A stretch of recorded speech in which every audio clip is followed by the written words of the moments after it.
Andito po kami ngayon sa labas ng bahay nila Eddie. Ituturo niya po ang lugar dito sa komunidad nila. Ah, kung saan ang mga nalalapit na probinsya. Saan ba dito yung pinakamalapit na bayan, Eddie? Ang malapit na bayan dito ay ang bayan ng Montalban. Ah, yung Bulacan sa Quezon, balita ko boundary to. Saan ba yung lugar nila? Kasi ang boundary ng Bulacan, ng bundok na yun. Ayun. Yung Quezon, Eddie, saan yung Quezon dyan? Yung Quezon naman po dito sa ito, sa kabila ng kabundukan na yan. Ayan.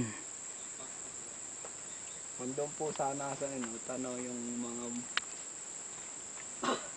Okay. Natawag ito yung nakamataas sa mundo. Hindi ko alam po. Tawag nila.